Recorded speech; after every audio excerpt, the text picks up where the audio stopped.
तो सुबह की ब्रेकिंग न्यूज में आपका स्वागत है। नमस्कार, आपके साथ मैं हूं साक्षी जोशी। और भारत के बाद अब अमेरिका ने दिया है चीन को बड़ा झटका। चीनी कंपनियों पर दूसरे देशों से भी बैन लगाने की कार्रवाई शुरू कर दी गई है। यूएस फेडरल कम्युनिकेशन कमीशन ने 5-0 की वोटिंग से चीन की टेक कंपनी हुआवे और ZTE को राष्ट्रीय खतरा करार दिया और अपनी टेलीकॉम कंपनियों को अपने नेटवर्क से चाइनीज इक्विपमेंट्स हटाने का निर्देश दिया है। इसके साथ ही ट्रंप सरकार ने अमेरिकी कंपनियों को इक्विपमेंट खरीदने को लेकर मिलने वाले 8.3 अरब डॉलर के फंड को रोक दिया है। FCC चेयरमैन ने 2 टूक कह दिया है कि हम चाइनीज कम्युनिस्ट पार्टी को अमेरिकी सुरक्षा से खिलवाड़ नहीं करने देंगे। डॉक्टर संजीव त्रिवेदी हमारे साथ जुड़ गए हैं। संजीव, ये बहुत बड़ी डेवलपमेंट है। खैर, हुआवे और ZTE को लेकर तो कई सालों से सवाल खड़े किए जा रहे थे, लेकिन कभी किसी ने इस तरह की कोशिश नहीं की। पहले भारत करता है, उसके बाद अब अमेरिका। हाँ, ये अपने आप में बहुत महत्वपूर्ण है देखिए साक्षी, लेकिन ये जो दोनों कंपनीज हैं, इनके कम्युनिकेशन इंस्ट्रूमेंट्स का जो प्रयोग है वो दुनिया के कई देशों में हो रहा है और जाहिर है ये बहुत गलत संदेश इन दोनों कंपनियों के लिए जाएगा और चीन को सबक सिखाने में ये बहुत उपयोगी सिद्ध होगा। पर साथ ही साथ एक चिंता यहाँ ये भी है कि इन दोनों कंपनियों का जो दखल है वो हमारे देश में भी है। और हुआवी को तो आप जानती हैं, पिछले दिसंबर में ही हमारे देश में ट्रायल्स की मंजूरी मिली थी। तो अब ऐसे में ये प्रश्न आज के बाद फिर खड़ा हो जाता है कि क्या हमारे देश में भी इस एक्शन को रेप्लिकेट किया जाएगा और क्या हमारे देश में भी इन दोनों कंपनियों के इंस्ट्रूमेंट्स को बैन किया जाएगा सुरक्षा के मद्देनजर। जी संजीव, शुक्रिया इस पूरी जानकारी के लिए आपका।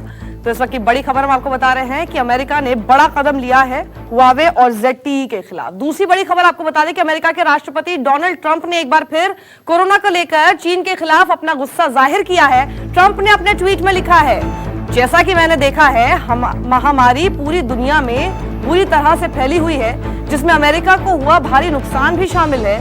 मैं चीन को लेकर ज्यादा से ज्यादा गुस्से में हूँ। लोग इसे देख सकते हैं और मैं इसे महसूस कर सकता हूँ। ये ट्वीट करके डोनाल्ड ट्रंप ने लिखा। आपको बता दें कि अमेरिका में कोरोना ने सबसे ज्यादा कहर बरपाया है। यहां अब तक 27 लाख से ज्यादा केस सामने आ चुके हैं और 1,29,000 से ज्यादा मौत हो चुकी है।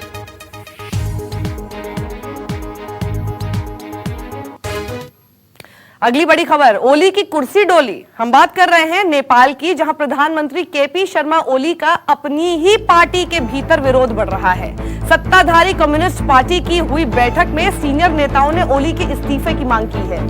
ओली सरकार के अपने कामकाज में नाकाम रहने के चलते प्रधानमंत्री से इस्तीफे की मांग की गई है।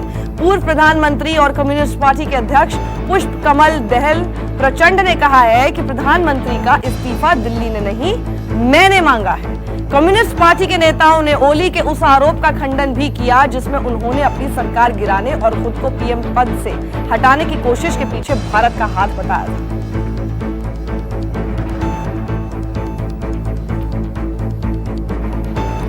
रुक करते जम्मू कश्मीर का। जम्मू कश्मीर के त्राल में सुरक्षा बलों और आतंकियों के बीच मुठभेड़ जारी है। यहां 2 से 3 आतंकियों के छिपे होने की खबर है। आतंकियों की घेराबंदी कर सुरक्षा बलों ने अपना ऑपरेशन तेज कर दिया है। बता दें कि बीती रात से ही ये मुठभेड़ चल रही है। आसिफ सुहाग हमारे साथ जुड़ गए हैं। आसिफ, आखिर कितनी देर से ये ऑपरेशन चल रहा है? कितने आतंकी छिपे हुए हैं? जी, कल करीब 11 बजे ये ऑपरेशन शुरू किया गया था और अभी भी लगभग 10 घंटों के बाद भी चल रहा है। और इस मुठभेड़ में बताया जा रहा है कि 2 मिलिटेंट छुपे हुए हैं और दोनों को घेरा गया है। हालांकि रात के दौरान अंधेरा होने के कारण ऑपरेशन को कुछ देर के लिए सस्पेंड कर दिया गया था, लेकिन सुबह होते ही ऑपरेशन दोबारा तेजी से शुरू कर दिया गया है और मुठभेड़ अभी यहाँ इस इलाके में जारी है। और यहाँ पे ये देखना होगा कि पिछले करीब 48 घंटों के दौरान ये तीसरा ऑपरेशन है फोर्सेस में दक्षिणी कश्मीर के इलाकों में। इससे पहले अनंतनाग और बिजबिहारा में भी 2 मुठभेड़ें सामने आई थी जिसमें 5 मिलिटेंट मारे गए थे और इस एनकाउंटर में भी बताया जा रहा है कि 2 से 3 मिलिटेंटों की छुपे होने की आशंका है। जी आसिफ, शुक्रिया इस पूरी जानकारी के लिए। और आज से अनलॉक 2 का आगाज हो गया है। 31 जुलाई तक के लिए लागू किए गए अनलॉक 2 में कंटेनमेंट जोन के बाहर कुछ और छूट दी गई है। गाइडलाइंस के मुताबिक देश भर में आज से 31 जुलाई तक रात 10 बजे से सुबह 5 बजे तक कर्फ्यू रहेगा। हालांकि इस दौरान जरूरी सेवाओं को छूट रहेगी। 31 जुलाई तक स्कूल, कॉलेज और कोचिंग इंस्टीट्यूट्स बंद रहेंगे, लेकिन डिस्टेंस लर्निंग और ऑनलाइन पढ़ाई को बढ़ावा दिया जाएगा। सोशल डिस्टेंसिंग और मास्क के साथ दुकानों में 5 से ज्यादा लोग भी जुट सकते हैं। अनलॉक 2 में भी metro rail, cinema hall, theatre, swimming pool, entertainment park, bar, auditorium, assembly hall सब बंद रहेंगे। तो देखिए क्या क्या गाइडलाइंस है, आपको दिखा रहे हैं। 31 जुलाई तक के लिए अनलॉक 2 लागू रहेगा। देश भर में रात 10 बजे से लेकर सुबह 5 बजे के बीच में कर्फ्यू रहेगा और कर्फ्यू के दौरान सिर्फ आवश्यक सेवाओं को ही छूट मिलेगी। दुकानों में 5 से ज्यादा लोग भी इकट्ठा हो सकते हैं, लेकिन आपको मास्क का, सोशल डिस्टेंसिंग का, इन सभी बातों का खास ध्यान रखना होगा। स्कूल, कॉलेज और कोचिंग इंस्टीट्यूट जाहिर सी बात है बंद रहेंगे 31 जुलाई तक। 15 जुलाई से सरकारी ट्रेनिंग इंस्टीट्यूट खुल सकेंगे। एसओपी इसको लेकर जारी की जाएगी।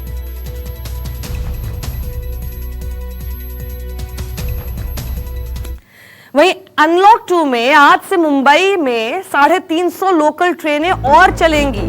हालांकि इन ट्रेनों में सिर्फ सरकारी कर्मचारी ही सफर कर पाएंगे। ये सेवा आम लोगों के लिए नहीं होगी। रेल मंत्रालय के मुताबिक इन ट्रेनों में महाराष्ट्र सरकार, केंद्र, आईटी, जीएसटी, सीमा शुल्क, पोस्टल, राष्ट्रीयकृत बैंक, एमबीपीटी, न्यायपालिका, रक्षा और राजभवन के स्टाफ सहित जरूरी कर्मचारियों को ही सफर करने की इजाजत मिल पाएगी। और दीपक दुबे का हम रुख करना चाहेंगे, जो कि मुंबई से हमारे साथ जुड़ गए हैं। दीपक, आखिर इस बात का ख्याल कैसे रखा जाएगा कि सभी लोग जो कि इन 350 मेट्रो और लोकल ट्रेनों में सफर करने वाले हैं वो सब सरकारी कर्मचारी ही होंगे? किसी प्रकार की कोई चेकिंग की जाएगी? आईडीज देखे जाएंगे?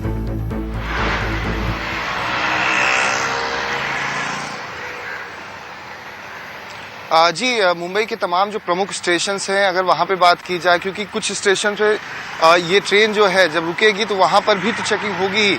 और खासतौर पर सीएसटी हो, चर्चगेट हो, बोरीवली हो, अंधेरी हो, यहाँ पर बाकायदा चेकिंग की जाएगी उन तमाम लोगों की जो मुंबई की लोकल ट्रेन में सफर करने वाले हैं। क्योंकि इससे पहले देखा गया कि बीएमसी अधिकारियों के लिए छूट दी गई थी, रेलवे कर्मचारियों के लिए छूट दी गई थी, या फिर कुछ और डिपार्टमेंट के लोगों को छूट दी गई थी। अब 350 ट्रेनें जो चलाई जाएंगी उसमें जो अन्य डिपार्टमेंट के लोग हैं वो भी शामिल होंगे। ऐसे में कहीं ना कहीं अगर जो बाहर के लोग या जो कहें आम पब्लिक अगर जाना चाहती है, वो कोशिश करती है, तो उन पर कड़ी कार्रवाई की भी प्रावधान की बात कही गई है।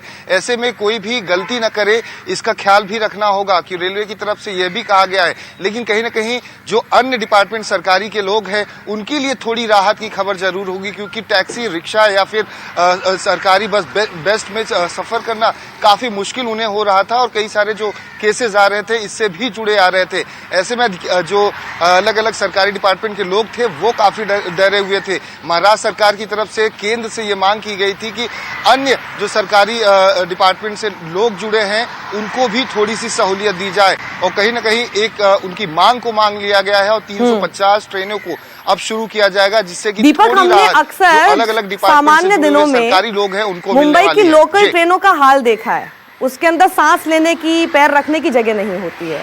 आप बोल रहे हैं कि आम लोगों को इजाजत नहीं होगी, सरकारी कर्मचारी जो हमने लिस्ट बताई उन लोगों को इजाजत होगी। उसके तहत क्या हर एक ट्रेन में सोशल डिस्टेंसिंग का पालन हो पाएगा इतने लोगों को इजाजत देने के बाद? क्योंकि सबसे ज्यादा जरूरी इस वक्त वही है, और महाराष्ट्र के लिए तो और ज्यादा जरूरी है।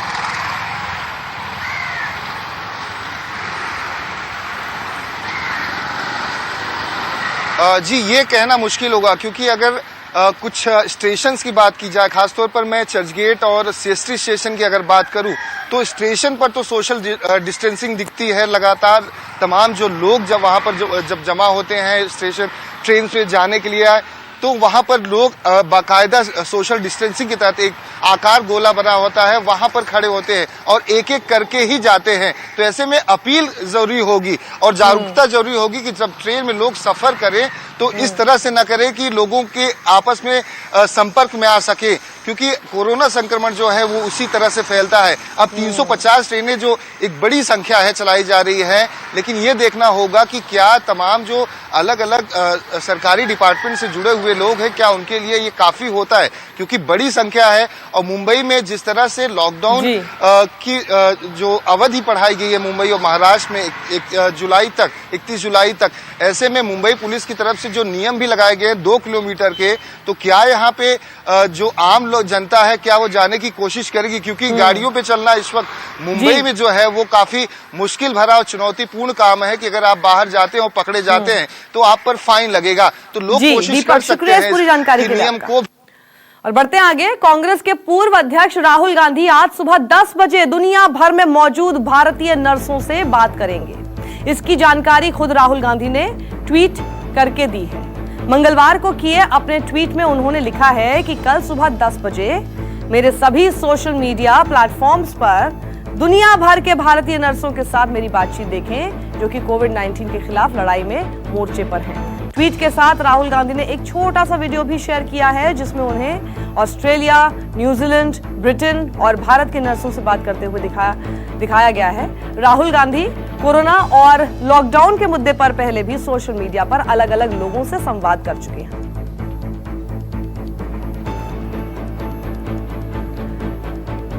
अगली बड़ी खबर उत्तर प्रदेश से। उत्तर प्रदेश की राज्यपाल आनंदीबेन पटेल आज दोपहर 3:30 बजे भोपाल पहुंचेंगी।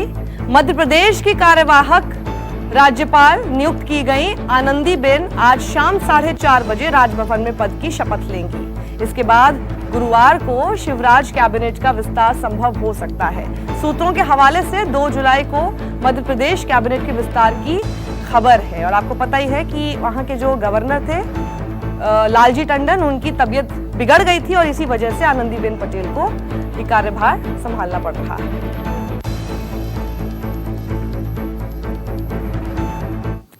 महाराष्ट्र के मंत्री और कांग्रेस नेता नितिन राउत ने एनसीपी अध्यक्ष शरद पवार पर निशाना साधा है। राउत ने कहा है कि पवार जिस वक्त रक्षा मंत्री थे उन्हें गलतियों को सुधारना था।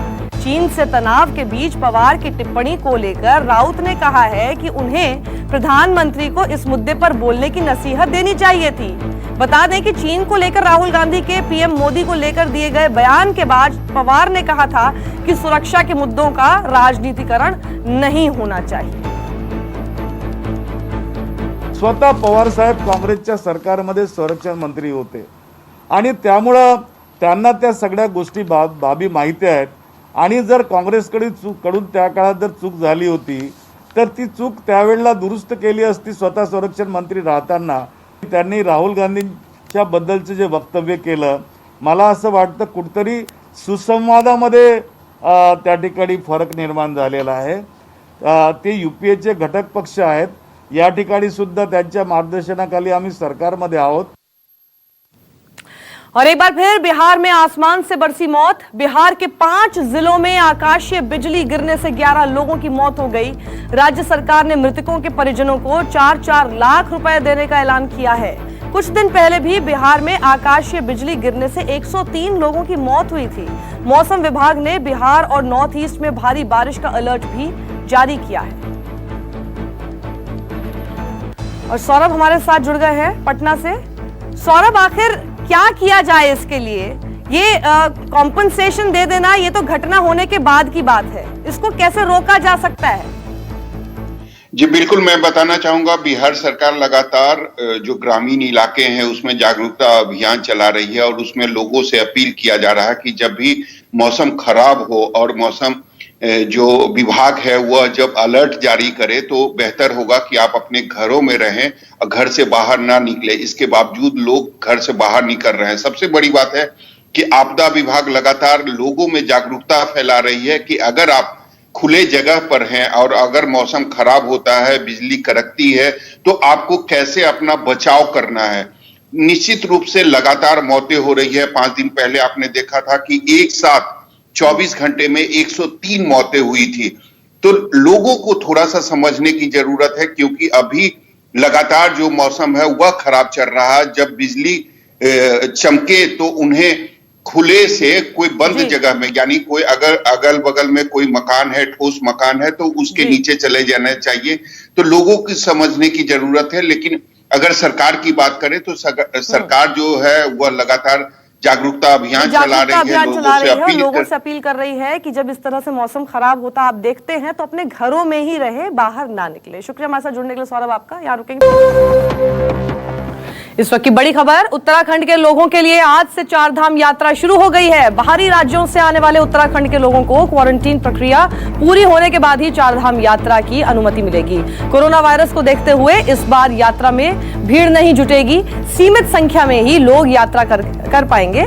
नए नियम के मुताबिक एक दिन में बद्रीनाथ में 1200, केदारनाथ में 800, गंगोत्री में 600 और यमुनोत्री में 400 लोग ही दर्शन कर सकेंगे। वहीं कंटेनमेंट जोन में रहने वाले लोगों को किसी भी धाम में जाने की अनुमति नहीं होगी।